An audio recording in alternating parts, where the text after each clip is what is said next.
Hi, everyone, and welcome to the Career Education Center workshop on interviewing skills as well as professional dress. We're going to start off with interviewing. First, we're going to talk about the interview process through the pre-interview, the interview itself, and then the post-interview. For pre-interview prep, there are a couple of things that are really important that you make sure that you do. Number one, making sure you do your research on the organization. Figuring out some details about the organization that show that you've done the research, because if that interviewer comes in and the first question they ask you is, tell me everything you know about our organization, you need to be able to answer that question, as well as why do you want to work here? That isn't just about your skills and experience, but it's about how your skills and experience mesh with the organization. So having some of that in general information, who are their customers and their clients? What is the service or product that they provide? You don't need to know every single office that they have around the world in alphabetical order, but you do have to have a sense that maybe they have, 30 offices worldwide. So doing that organizational research is really important as you go through the process. You should be able to find things, obviously, on their website, as well as, possibly some newspaper articles, whether those are national newspapers, local newspapers. You should be able to find plenty of information to do your research. Another really important thing to do is to review the job description. Whatever job you applied for, review that job description and think about how your skills match up with the things that they're looking for in that job. For example, if you read through that job description and you can summarize that they're looking for someone with good communication skills, someone who has good technical skills, maybe they even mention a few specific software packages that you have experience with. And then maybe they're also looking for someone who has, I don't know, say strong communication skills with clients and customer service. Maybe that's the last thing they're looking for. Then throughout the course of the interview, those are the points that you want to touch on because you know that they're important things to that employer. So you figure out what they're looking for and then tell them how you have those skills so they don't have to figure out how you are a good fit for the job. You're laying it out for them point by point. And just to sort of reiterate that, it's just knowing who your audience is. Who are they? What do they want? Is this your potential supervisor?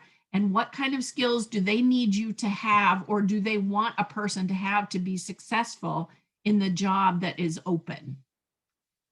I tell students all the time, when an interviewer asks you a question, you silently in your head tack on these words, in terms of this job. So if they say, tell me about yourself, in your head, you say, in terms of this job, because that job is why you're sitting there. So that very broad, seemingly unanswerable question of tell me about yourself then becomes much more targeted and specific if you say, tell me about yourself in terms of this job. So then you're not thinking, oh, they want to know about my family or my pets or any of that information that you might answer if someone is you're just getting to know someone. But this is so much more than that. This is getting to know someone in terms of their skills and experience. So that in terms of this job is really important.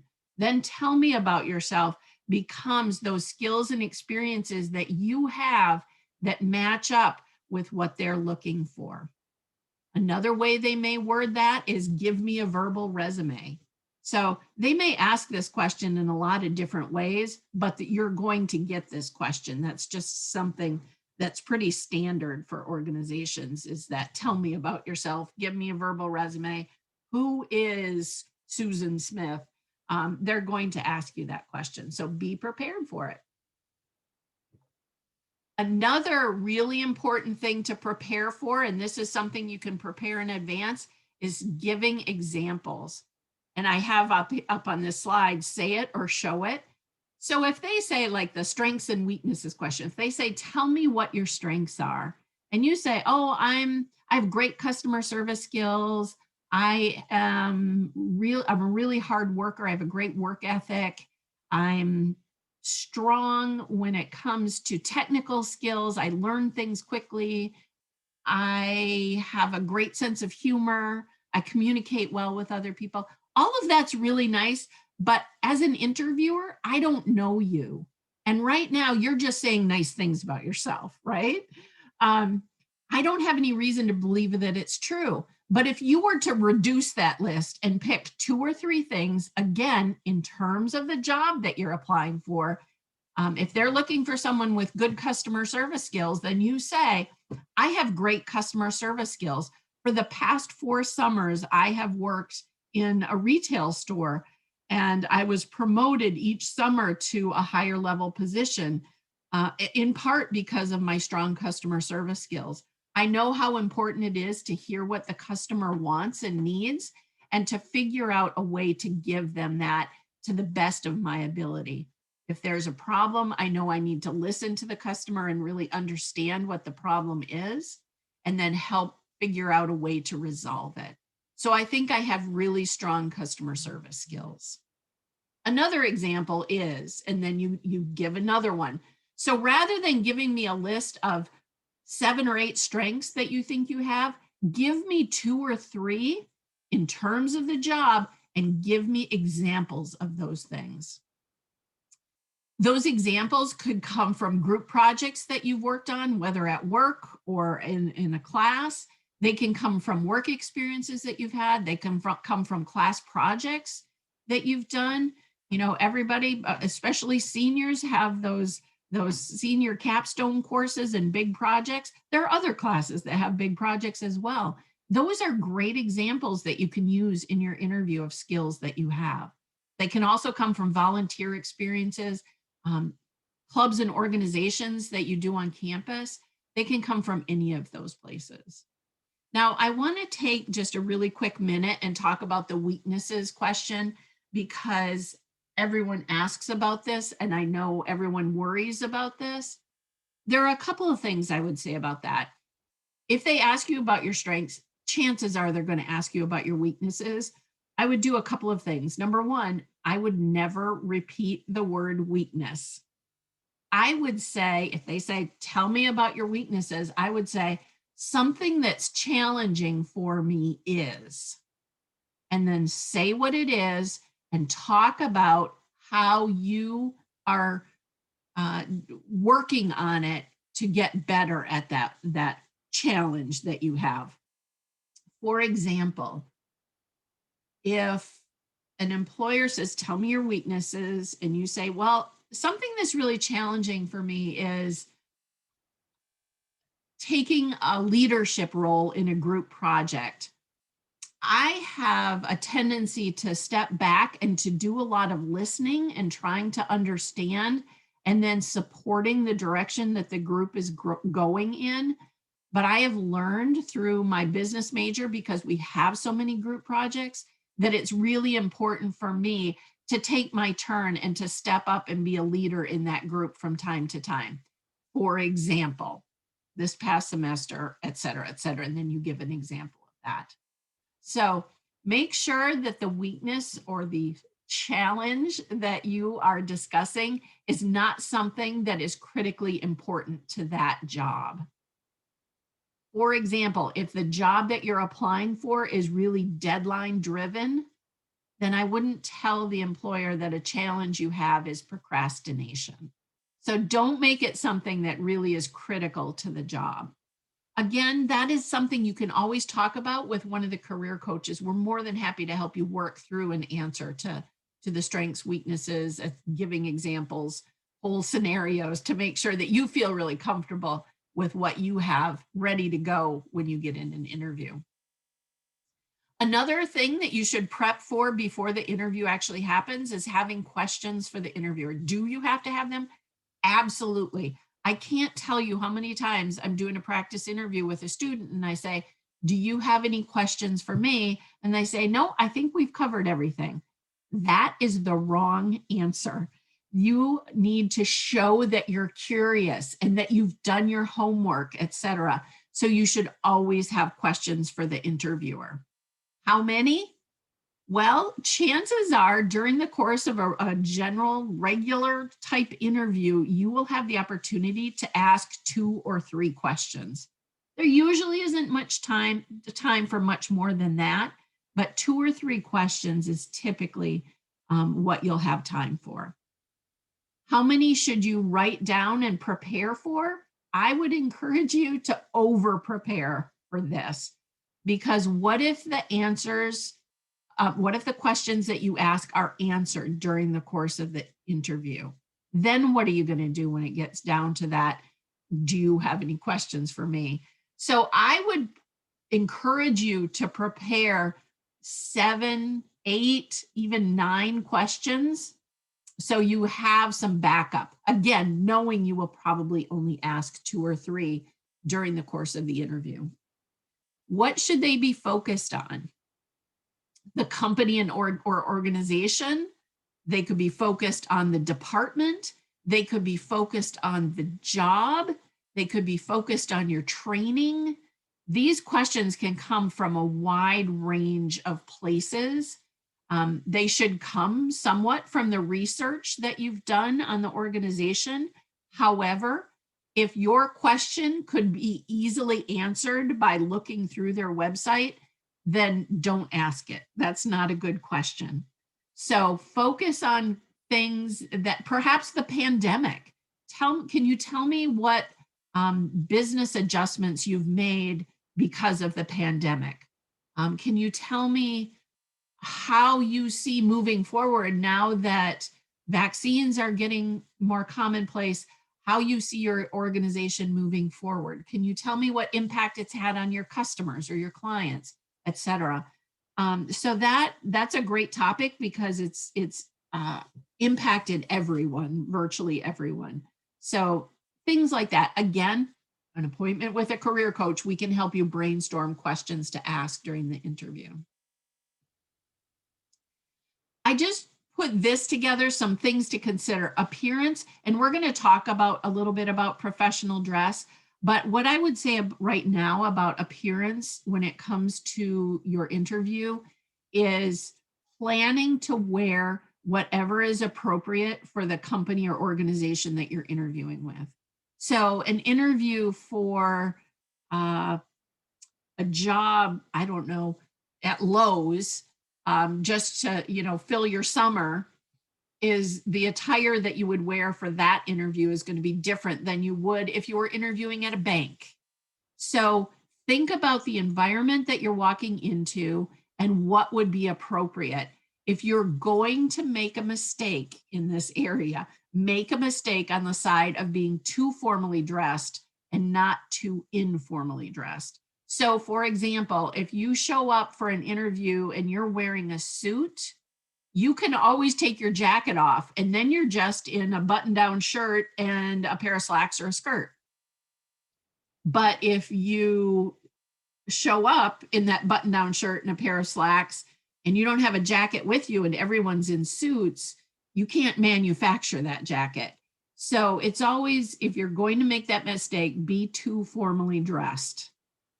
So we'll, again, talk a little bit more about appearance in a little bit and what's appropriate, but dress for whatever organization or situation you're walking into. Also think about the interview structure. Is this a virtual interview? Is it in person? Is it a one-on-one interview? Do you have multiple one-on-one interviews? Do you have your one interviewee and there are 2 or 3 or 4 or more interviewers? What is the structure? Anything that you can find out about that from the organization prior to your arrival would be helpful. I can tell you preparing for a 20-minute interview is very different than preparing for a 2-hour interview. So the more you know, the better prepared you'll be. Also find out, are you going to get a tour of the company? That's still part of the interview. Are you going to be doing a lot of walking? That can make a difference in your footwear.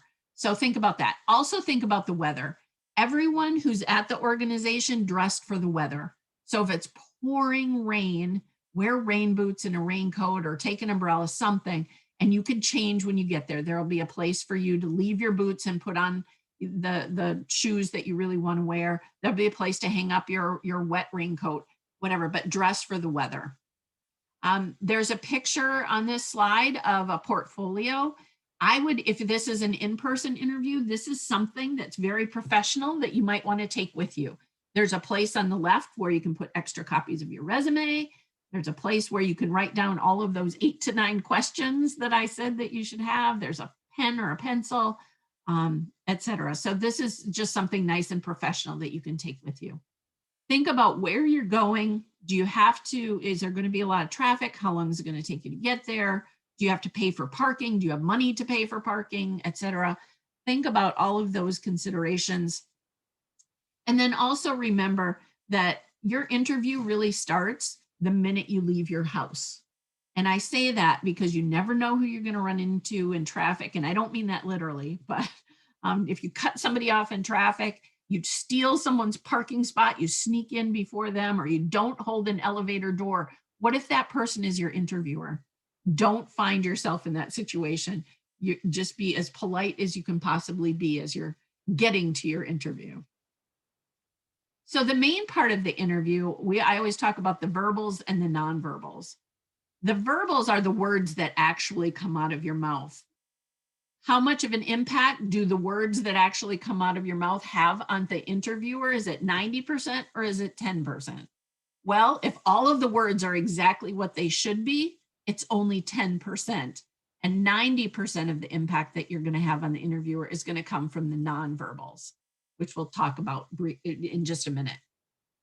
Make sure you give examples. I'm going to keep saying that. Give examples. It's really important because it demonstrates that you have the skills that you say you have. And then watch all of those filler words that I have listed there. You know how annoying that can be to hear those nonstop when someone's talking. So make sure you're not doing that.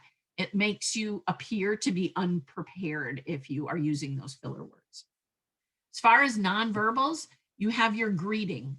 That used to say handshake, but it doesn't anymore. And I don't know what greetings are going to look like in the long run, but follow the lead of your interviewer. If they want to do an elbow bump or a fist bump, or if they just sort of nod at you and say, hello, it's nice to meet you, just follow their lead. Make sure that you have good eye contact. That projects self-confidence. So does your posture. You want to be sitting up straight. Whether it's a Zoom interview or whether it's an in-person interview, you want to be sitting up straight and lean forward just slightly. Leaning in like that shows that you're engaged and that you're really paying attention to what's happening during the course of the interview.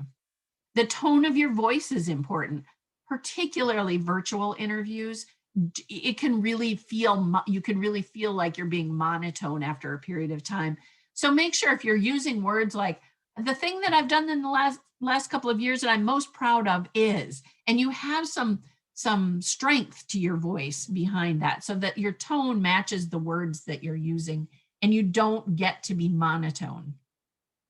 I touched on your appearance and we're going to talk about that again, but that's another nonverbal that's really important. Here are some virtual interviewing tips, making sure that you test your technology. You have a professional username on your profile, whatever that is. You're dressed appropriately. Your background is appropriate. You have the good lighting. Your face isn't too light or too dark on the screen because of the lighting. Don't forget about your body language, especially virtually. And rather than using that portfolio to list your questions and remember them, there's a little tip. You can put sticky notes around your screen that no one will see but you. And then make sure that you have a quiet space, that all of your devices are turned off so nothing's buzzing or ringing or vibrating anywhere. Post-interview, 2 things. Number 1, thank you notes, send them, period. Send them. It's great if you can handwrite it and get it in the mail. I know that's a lot of work, but that's the most genuine kind of thank you note.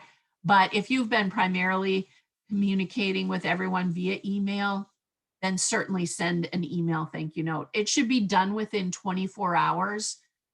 Don't do it from your phone in the elevator on the way out. Give it a little bit of time, a couple of hours, 4 or 5 hours the next morning, but send it within 24 hours. You don't want to be the only person who doesn't send a thank you note. And what if you're the only person who does? Thank you notes are important. I don't want you to write a thesis. This is 4, 5, 6 sentences. Thank you so much for taking the time to meet with me today. I really appreciated learning more about the XYZ position that you have open at your company. I also enjoyed hearing more about how you handled the pandemic and the changes that you've made that have had such a positive impact on your company. I also appreciated your reference to that New York Times article. I looked it up and I absolutely agree with you about, and then reference the article. Thanks again. I look forward to hearing from you sincerely. That's it. 2 paragraphs, 6 sentences, done. But send a thank you note. The other thing you should do is debrief yourself. Write down what questions they asked you, what worked, what didn't. Come and talk with one of the career coaches. We can talk through it with you and help you brainstorm better ways to answer questions if you're not happy with how you answered them. But always debrief yourself so you can improve the next time. Now I have a couple of graphics here. I'm not going to go into a lot of detail about what's on here. I really just wanted to show you some range of different types of business attire. Chances are the casual attire you won't be wearing at your job, at least a career type position. Maybe that's great attire for, a summer camp or something like that, but probably not in an internship or professional work situation. So these are just some samples of different things that you can wear. Here's just to help you understand the difference between professional, business casual, and casual. Obviously, professional is the suit or dress that really is completely coordinated. A jacket and a pair of slacks is not a suit. That's really business casual. It has to be a matching jacket, pants, slacks, or skirt. Matching outfit is really what makes it a suit. So just think about that as you're going, not just for your interview, but in any work situation. And then here's another graphic just with some details on it. I'm going to leave that up there for a minute.